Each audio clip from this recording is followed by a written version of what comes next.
नमस्कार मेरे प्यारे बच्चों, आपका स्वागत है हिंदी की क्लास में। आज पुनः हम आपके सामने उपस्थित हुए हैं क्लास 3 के पाठ 4 के शिक्षा प्रस्तुतिकरण के लिए। तो बच्चों, आज जिस तरह से आपको हमने बताया है कि आज हम आपकी हिंदी की क्लास लेंगे और वो भी चैप्टर 4 की। तो इस चैप्टर 4 जो हमारा प्रकरण है उसमें हमने कुछ उद्देश्य लिए हैं। जैसे सबसे पहले हिंदी साहित्य की कहानी विधा के अंतर्गत हम आपको चित्रकथा से परिचय कराएंगे और चित्रकथा के माध्यम से आपके अंदर एक कौशल का विकास करें जिसे कल्पनाशीलता कहते हैं, रचनात्मकता कहते हैं और सृजनात्मकता, इन सब का विकास करेंगे। और आपको एक और चीज़, परछाई और प्रतिबिंब का जो एक महीन सा अंतर होता है उसके बारे में आपको बताएंगे। और भाषा कौशल के अंतर्गत हम आपको पर्यायवाची शब्दों से परिचय कराएंगे। तो आज आपके लिए यही हमारे गोल हैं, यही हमारा उद्देश्य है कि इस पाठ के जरिए आप इतनी चीज़ों की, इतने लक्ष्यों की प्राप्ति कर सकें। पाठ का आरंभ करने से पूर्व हम लोग चर्चा करते हैं, क्योंकि हमारे पाठ में है, आज पाठ का जो प्रकरण है वो है तालाब में चांद। तो तालाब में चांद में कौन कौन से किरदार हैं, किस तरह की कहानी है, क्या है चित्रकथा, उसको समझने से पहले हम लोग एक दूसरे से चर्चा कर लेते हैं। वैसे आप जानते हैं कि हमारे शहर में, गांव में तीज त्योहार में बहुत से मेले लगते हैं और हमने बहुत से मेले देखे भी हैं जिसमें खेल तमाशे बहुत होते हैं। लेकिन बंदर के खेल तमाशे की बातें कुछ अलग होती हैं। आप सभी याद करके देखें, आप सभी नहीं तो आपके मम्मी पापा को हमेशा याद रहा होगा कि जब हम लोग छोटे थे और गर्मी की छुट्टियों में अपनी नाना नानी के यहाँ और बाबा दादी के यहाँ या ताऊ जी के यहाँ कहीं भी जाते थे तो वहाँ पे हम खेल तमाशे बहुत देखते थे। कभी भी घर के अंदर अगर हम लोग रुके हों, अचानक एक आवाज़ डुम डुम डुम डुम डमरू जैसी आवाज़ आती थी, तुरंत घर से बाहर निकल के देखते थे तो कौन दिखता था? एक आदमी अपने कंधे पर बंदर को बैठाए हुए घूम रहा होता है। और यही चीज़ देखने के लिए हम लोग मेले में भी जाते थे। और मेले में जब पहुँचते थे हम तो सबसे पहले खाने पीने की चीज़ों को देखने के बाद अपने मनपसंद खिलौने लेते थे और उसके बाद पहुंचते थे खूब बड़े से मैदान में जहाँ पे हमारे मनपसंद के झूले और सर्कस के टेंट और कई सारे खिलौने और खेल तमाशे के लगे रहते थे, करतब दिखाने वाले लोग रहते थे और वही हमारा पसंदीदा स्थान होता था। मम्मी पापा चाहे जितना कह दे कि वहाँ ज़्यादा देर नहीं रुकना है, लेकिन हमारा ध्यान वहीं पर रहता था। एक कौतूहल को लेते हुए हम अपने खेल तमाशे को, सर्कस को बड़े ध्यानपूर्वक देखते थे। और ये चीज़ मैं अपने ही अनुभव से कह रही हूँ, क्योंकि मैं भी जब मेला जाती थी तो मेरा पूरा ध्यान होता था कि सबसे आखिरी में, मैदान के सबसे आखिरी वाला जो हिस्सा है मेले का, वहाँ पे मैं जितना चाहूँ उतना समय बिता दूँ। पहले खेल तमाशा देखूँ, उसके बाद झूले झूलूँ, तब अपने मम्मी पापा के साथ घर वापस आऊँ। यही हमारा भी यही रहता था इरादा, और आज के बच्चों का भी यही ही इरादा रहता है कि सबसे पहले अपने मनपसंद खिलौने लें, उसके बाद खेल तमाशे देखें। तो जब हम, अब आपको याद आ ही गया होगा कि जब हम मेले में पहुंचते थे तो खेल तमाशे के रूप में बंदर का खेल बहुत रोचक तरीके से या कौतूहल तरीके से दिखते थे। उसमें क्या ऐसा अलग होता था? उसमें अलग ये होता था कि बंदर अपने मालिक के कहने पर नक उतारता था। जैसे मालिक है गुलाटी मारो, वो गुलाटी मारता था। जैसे कहे वो कि आप उठ जाओ, खड़े होकर सबको सलूट मारो, तो सलूट मारता था। ये सारे बहुत से कारनामे बंदर करते थे। और एक और चीज़ कि आजकल की जो बाल कहानियाँ भी होती हैं वो बंदर के कारनामों को लेकर बनती है। ज़्यादा तो उसमें एक चित्र, हमारे जो किरदार होते हैं बंदर तो ज़रूर रहते हैं, लेकिन आज हम बंदर की बात कर क्यों रहे हैं? आखिर ऐसी क्या बात है जो आज हम बंदर की बात कर रहे हैं और बाल कहानी कर रहे हैं, बाल कहानी की चर्चा कर रहे हैं, तो इसमें बंदर की बात क्यों? क्योंकि जब भी हम कोई बाल कहानी की चर्चा करते हैं या कोई कहानी लिखते हैं तो इसमें बंदर का नाम सबसे पहले आता है। और क्यों ना याद हो, क्योंकि हमारे चारों तरफ देखते हैं तो बंदर, नहीं तो हमारे कार्टून में भी एक किरदार होता है बंदर का। तो आज हमारी कहानी जो है वो बंदर से ही रिलेटेड है, बंदर को ही लेकर बनी है। तो आज हम आपको जो कहानी सुनाने जा रहे हैं उसमें प्रमुख किरदार में है हमारे बंदर और सपोर्टिंग सहयोग में है मगरमच्छ, जिसमें बंदर चांद को पकड़ने के लिए तो चला है, लेकिन वो पहुंचा कहाँ, यही आपको पता करना है, यही आपको बताना है कि आज की जो हमारे पाठ का प्रकरण है तालाब में चांद, तो इसमें बंदर कहाँ तक पहुँचा, उसने तालाब में चांद को कैसे देखा। तो चलिए बच्चों, तो हम लोग अब करते हैं अपने पाठ 4 का आदर्श वाचन। मैं आपको कहानी सुनाऊंगी, आप उसे ध्यानपूर्वक सुनिएगा और उसे समझिएगा कि आखिर आपकी जो दीदी हैं, आपकी जो मैम है, वो आपसे कहना क्या चाहती हैं।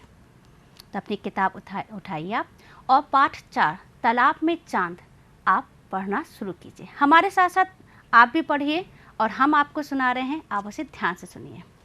तो कहानी की शुरुआत ऐसी होती है कि बंदरों ने तालाब में चमकता हुआ चांद देखा।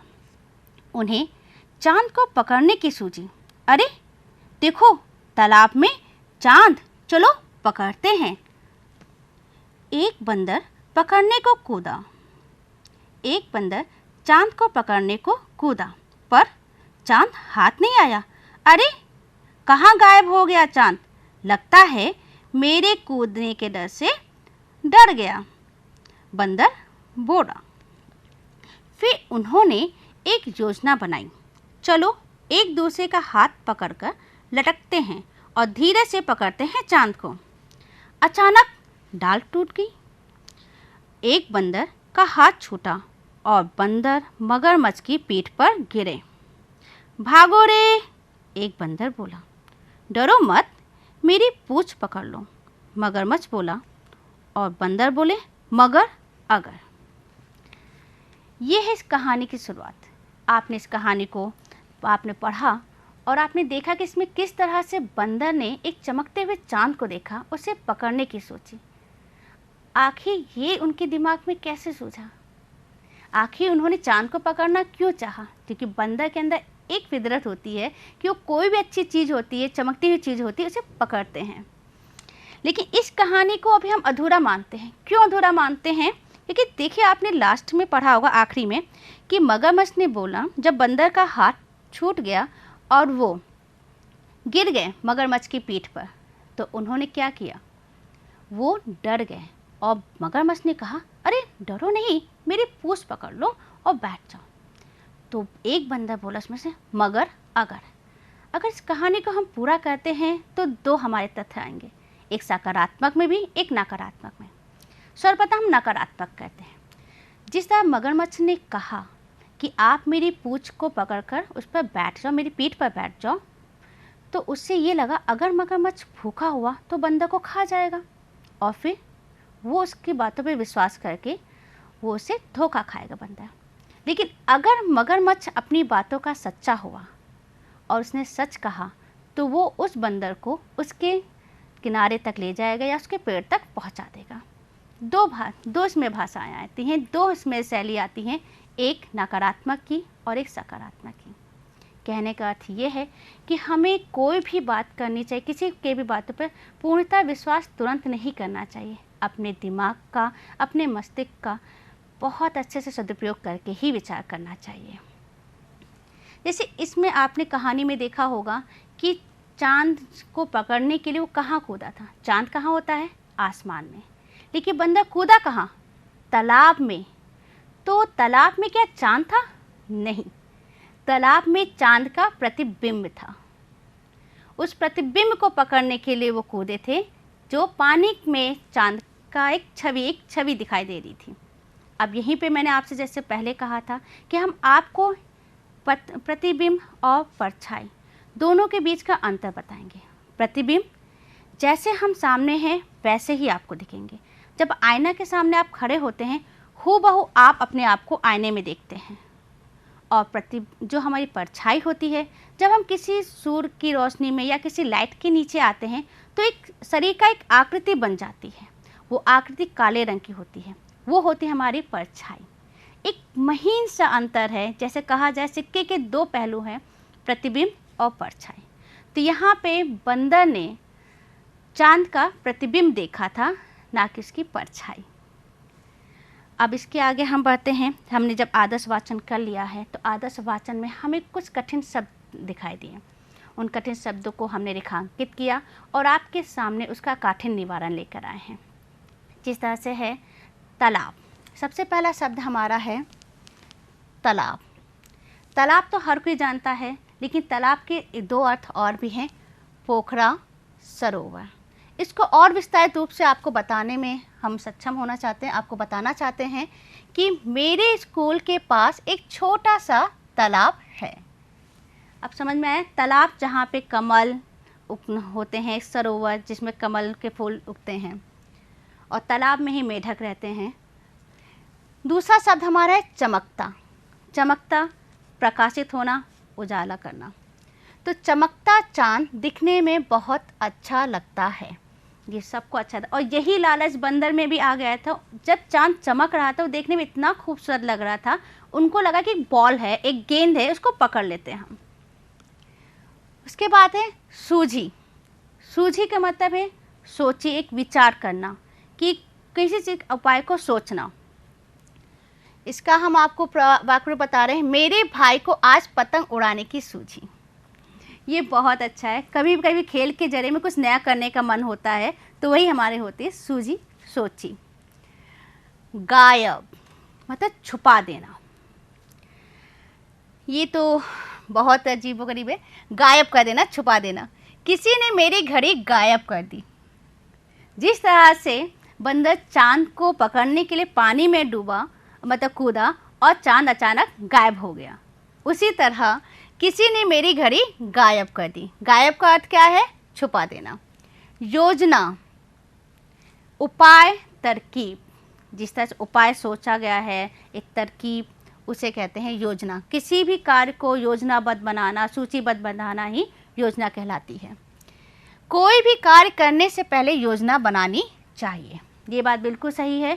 अगर हमें सुबह विद्यालय भी जाना है तो हमें एक योजना बनानी होती है कि कौन सी किताबें रखनी है, कौन सी पुस्तकें रखनी है, क्या क्या पेंसिल रखने हैं, बॉक्स में सारी चीज़ें हम लोग को बैग में रखनी पड़ती है कि कल मैम क्या पढ़ाने वाली हैं, तो उसकी भी हम लोग योजना बनाते हैं।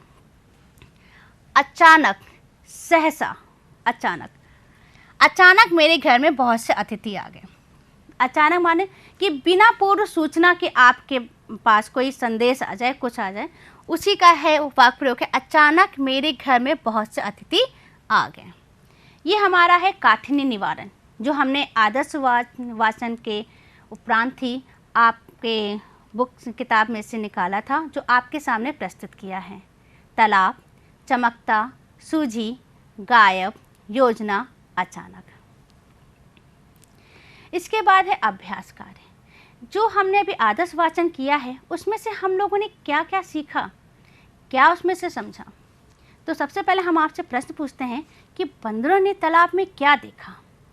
तो आप उत्तर तो जरूर दे रहे होंगे कि चांद। तो उसको लिखने का तरीका है कि जब हम कोई प्रश्न करते हैं, उसका उत्तर भी हमें उसी प्रश्न को आधार बनाते हुए ही करना चाहिए, एक शब्द में नहीं देना चाहिए। तो हमारा प्रश्न था, बंदरों ने तालाब में क्या देखा।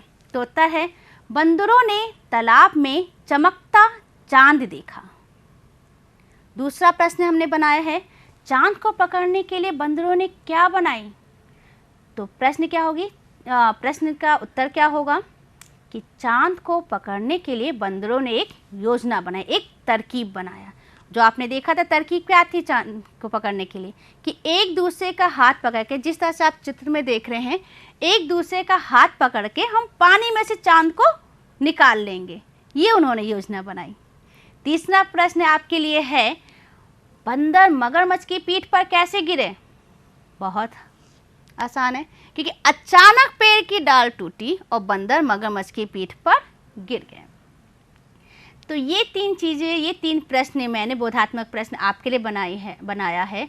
आपको भी अगर और भी प्रश्न आपको अगर आ रहे हैं, और भी आपके मस्तिष्क पे और भी प्रश्न आ रहे हैं, आप स्वयं बनाइए, उसका उत्तर भी आप स्वयं लिखिए, और हो सके अपनी अभ्यास पुस्तिका में से लिखते चलिए।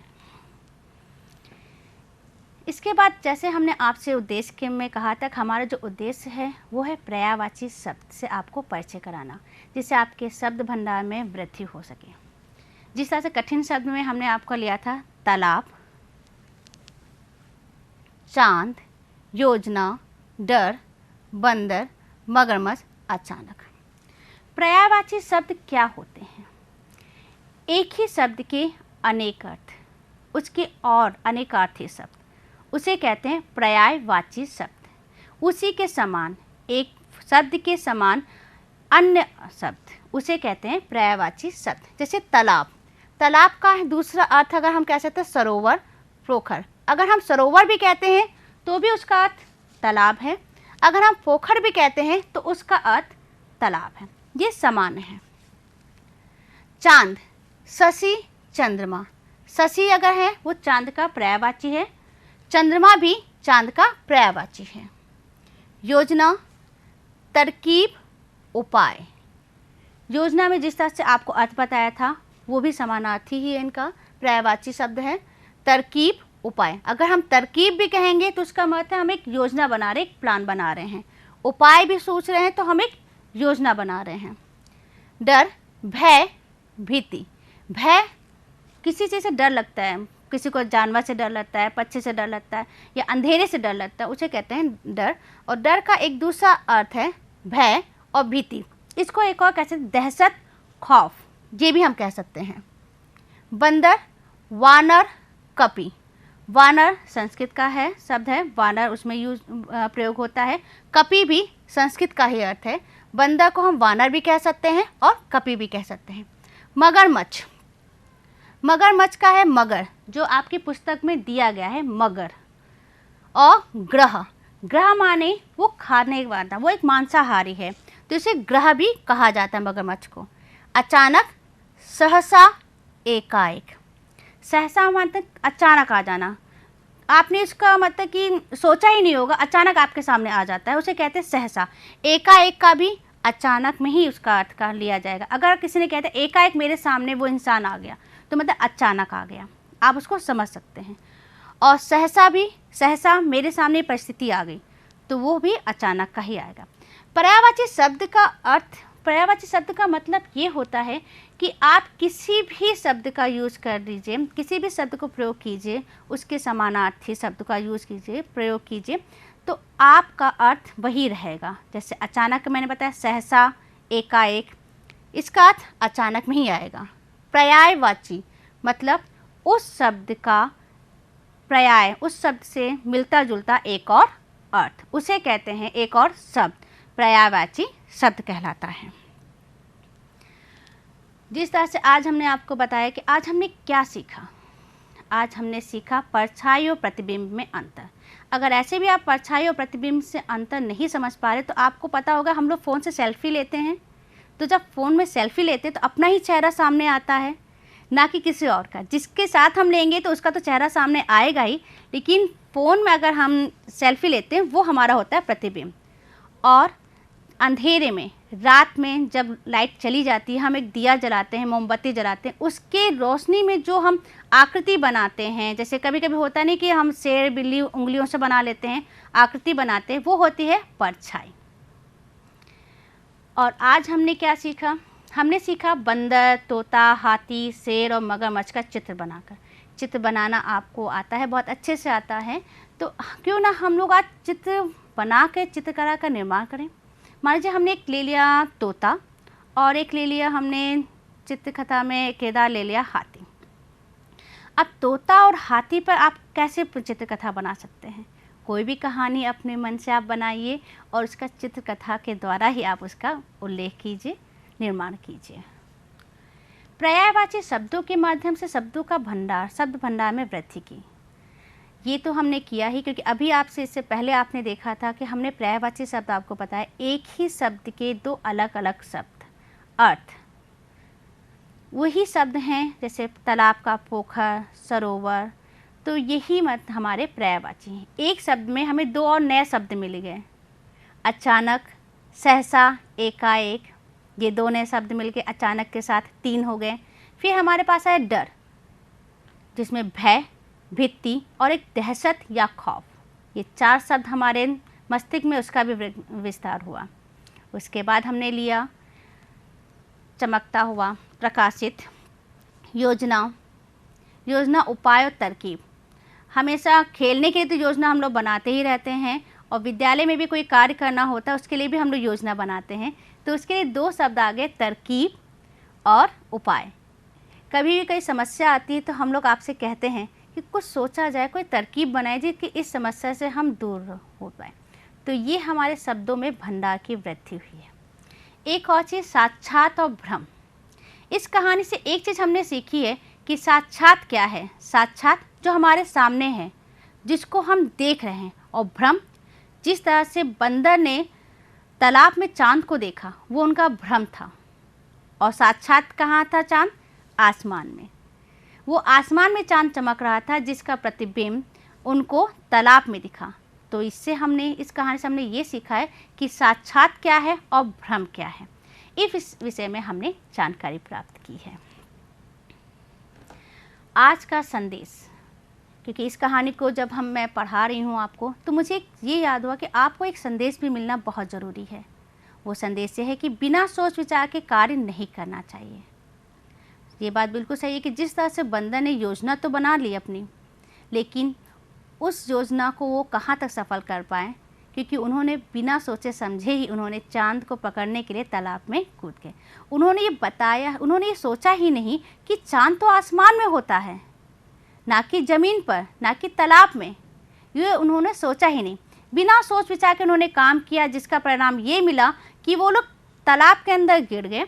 और फिर उसके बाद वहाँ पे उनको कौन मिला? मगरमच्छ। और मगरमच्छ मिलने के कारण वो जो हैं एक मुसीबत में फंस गए। अब यहाँ पे होती है एक दूसरा संदेश आपके लिए आता है कि हमारे समझ की परीक्षा विपत्ति के समय होती है। ये बात बिल्कुल सही है कि जब कोई विपत्ति आती है तभी हमारी समझ की परीक्षाएँ होती है कि हम उस विपत्ति से कैसे निकलें। क्योंकि हर कहानी हमें कोई ना कोई शिक्षा, कोई ना कोई संदेश दे के जाती है, और यही कहानी ने हमको संदेश दिया है कि कभी भी कोई विपत्ति आती है। अब जैसे यहाँ पे बंदरों के सामने विपत्ति क्या आई है? बंदरों के सामने विपत्ति ये आई कि वो तालाब में गिर के, उनके सामने कौन था? मगरमच्छ। अब वो क्या करें? मगरमच्छ की पीठ पर बैठे या तालाब में से तैर कर अपने पेड़ तक पहुँचे।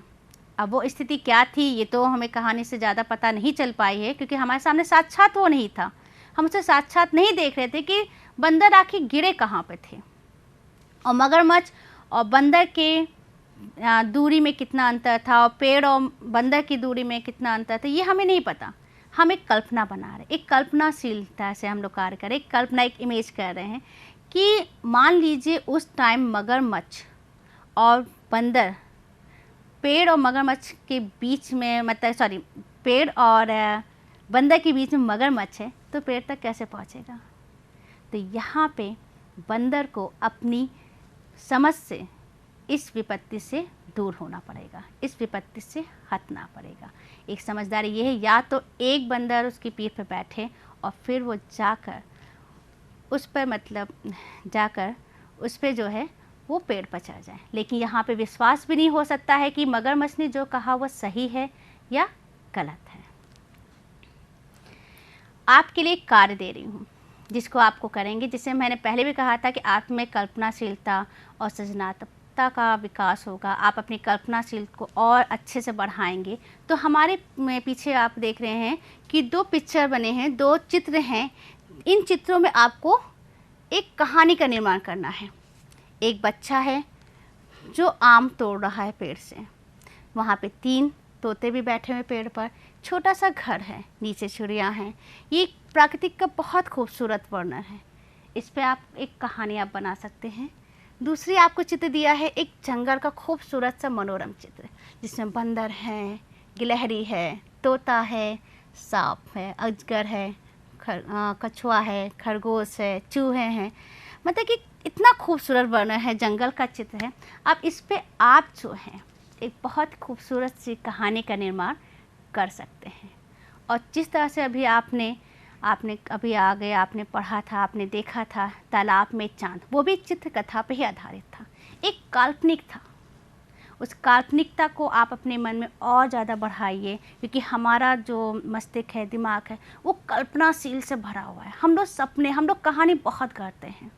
तो क्यों ना आपका ये कार्य इसमें दिखाई दे कि आप दिए गए चित्रों पर एक कहानी का निर्माण करें। ये आपका कार्य है। गृह कार्य आपके अभ्यास पुस्तिका में है, जो आपको अपनी कॉपी पे आपकी पुस्तिका में करना होगा। प्रश्न है, बंदरों ने चांद को क्यों पकड़ना चाहा? उत्तर मैं आपको मौखिक रूप से बता देती हूँ, क्योंकि उनको ये लगा कि कि चांद जो ऊपर चमक रहा है वो जो तालाब में दिख रहा है, उनको ऐसा प्रतीत हुआ कि ये बॉल, एक गेंद है, खूबसूरत सी गेंद है, इसको मुझे अपने पास रखना चाहिए। तो ये है चांद को क्यों पकड़ना चाहा। दूसरा प्रश्न है, चांद को पकड़ने के लिए बंदरों ने क्या योजना बनाई। कहानी आपने पढ़ी है तो आपको पता होगा कि चांद को पकड़ने के लिए उन्होंने योजना ये बनाई कि क्यों ना हम लोग एक दूसरे का हाथ पकड़ते हैं और एक सबसे पहले वाला जो बंदर जो नीचे होगा वो उसको तालाब में से चांद को निकाल के ले आएगा। ये उन्होंने योजना बनाई। तालाब में चांद था या कुछ और। जिस तरह से मैंने अभी आपको बताया था कि परछाई और प्रतिबिंब में अंतर होता है, तो चांद, तालाब में क्या चांद था, ये आपको खुद सोचना होगा। क्या तालाब में चांद था? नहीं, तालाब में चांद नहीं था, तालाब में चांद का प्रतिबिंब था, उसकी आकृति थी। उसको बंदर ने समझा कि ये तालाब में चांद आ गया है, तो उन्होंने ये किया। तो आज हमने आपको अपने पाठ्य योजना के तहत, आपको अपनी शिक्षा प्रस्तुतिकरण के तहत हमने आपको क्या क्या बताया, एक बार फिर से हम उसको पुनः से स्मरण कर लेते हैं। सबसे पहले हमने आपको बताया कि आदर्श वाचन किया हमने, और आदर्श वाचन के बाद हमने आपको ये बताया कि परछाई और प्रतिबिंब में अंतर होता है। परछाई जो रोशनी में हमारी एक आकृतिक छाया बन जाती है उसे कहते हैं परछाई, जिसका रंग काला होता है। प्रतिबिंब जो हम आईने के सामने खड़े होते हैं, अपने आप को देख सकते हैं, वो हमारा होता है प्रतिबिंब। और उसके बाद पर्यायवाची के शब्दों के माध्यम से अपने मस्तिष्क में, अपने दिमाग में शब्दों के भंडार में और वृद्धि की है। एक ही शब्द तालाब, पोखर और सरोवर, दो और नए शब्द आ गए हमारे यहाँ। डर, डरपोक, डर, भित्ति, भय, और खौफ, दहशत, ये आ गए हमारे में। और उसके बाद हमने एक संदेश दिया कि कभी भी अपने किसी भी कार्य को करने से पूर्व आप पहले सोच विचार कर लीजिए, और विपरीत परिस्थिति में, विपत्ति के समय में आप अपने मस्तिष्क का जितना प्रयोग करते हैं उतने अच्छे से प्रयोग कीजिए, और शांत होकर सोच समझ के ही अपना कार्य कीजिए।